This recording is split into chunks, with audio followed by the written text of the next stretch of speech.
दोस्तों, स्वागत है आपका फैक्ट फिगर के इस चैनल पर। सोशल मीडिया में एक वीडियो सबसे अधिक वायरल है, वो है चाइना के फाइटर जेट की। कहा यह जा रहा है कि चीन के द्वारा लेटेस्ट 6 जनरेशन का स्टील्थ फाइटर जेट एयरक्राफ्ट को बना लिया गया है और चीन लगातार इसकी टेस्टिंग कर रहा है, जिसकी तस्वीरें आप सभी यहाँ पर देख पा रहे हो। तो ये एक नया प्रोटोटाइप है, जिसको चीन के द्वारा आपका डेवलप किया गया है और हो सकता है कि ये चीन का नया 6 जनरेशन फाइटर एयरक्राफ्ट है। अब देखना ये जरूरी होगा कि चीन के द्वारा किस प्रकार से इस लेटेस्ट 6 जनरेशन के वर्जन को बनाया गया है और इसको हम चाइना का brand new steel fighter jet कह सकते हैं। भारत का पड़ोसी चीन लगातार अपने साइंस और इनोवेशन में वृद्धि करता जा रहा है, जिससे कि भारत को काफी चिंताएं हैं। भारत को चिंता इसलिए भी है क्योंकि भारत के पास अभी तक कोई भी 5th और 5.5 जनरेशन का एयरक्राफ्ट नहीं है। अभी हमारे पास 4.5 जनरेशन का राफेल फाइटर जेट है, जिसको हमने फ्रांस से खरीदा हुआ है। आपको याद होगा 2015-16 में गवर्नमेंट टू गवर्नमेंट डील के माध्यम से भारत और फ्रांस के द्वारा टोटल 36 राफेल पर जो है एग्रीमेंट किया गया था। तो अब जब चीन के पास ये 6 जनरेशन का एयरक्राफ्ट आ गया है, उससे भारत की रक्षा चुनौतियां और भी बढ़ जाएंगी। चीन ने अपना most advance J-20 steel fighter jet को पहले से ही आपका इंडिया के सिक्किम बॉर्डर से सिर्फ 150 किलोमीटर की दूरी पर डिप्लॉय किया हुआ है और ये भी भारत के लिए काफी चिंताजनक बात है। वहीं पर हमारे पास जो टोटल 36 राफेल एयरक्राफ्ट है, आपको मैं ये बता दूं कि हमारे पास राफेल के 2 स्क्वाड्रन्स हैं। एक स्क्वाड्रन में टोटल 18 एयरक्राफ्ट होते हैं। तो पहली स्क्वाड्रन हमारे पास वेस्ट बंगाल के हाशिमारा में है और दूसरी अंबाला डिस्ट्रिक्ट में है। तो दोस्तों, क्वेश्चंस पूरे मीडिया में यही उठ रहे हैं कि भारत चीन से अभी तक क्यों पीछे है।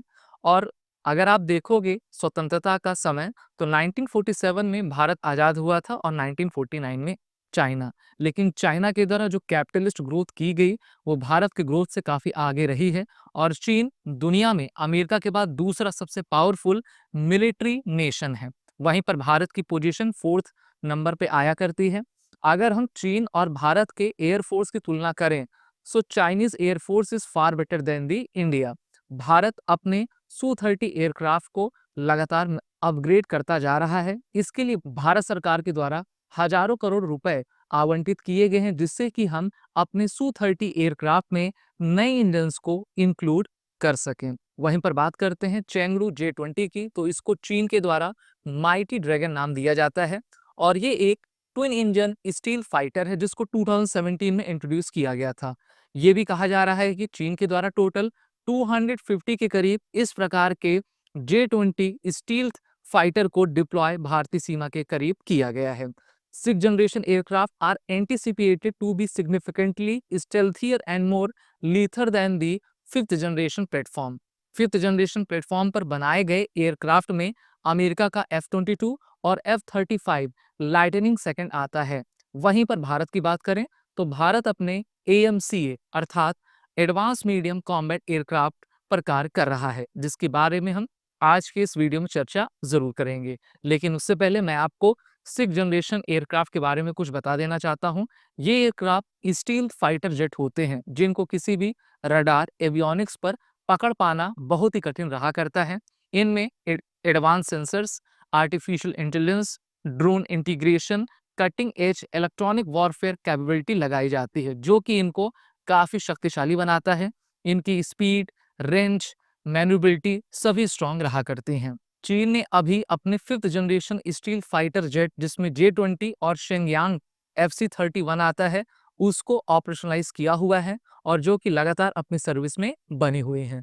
तो भारत को ये देखना होगा कि किस प्रकार से भारत अपने एयरफोर्स की पावर को बढ़ाए और इस कारण से भारत सरकार के द्वारा एक पैनल गठन किया गया है, जो कि इंडियन एयरफोर्स के साथ कोलैबोरेट करके एक रिपोर्ट पेश करे, जिससे कि इंडियन एयरफोर्स की शक्ति को हम बढ़ा सकें। इंडिया की एयर पावर डिफिसिट लगातार चली आ रही है। अभी हमारे पास according to the sources total 31 squadrons हैं।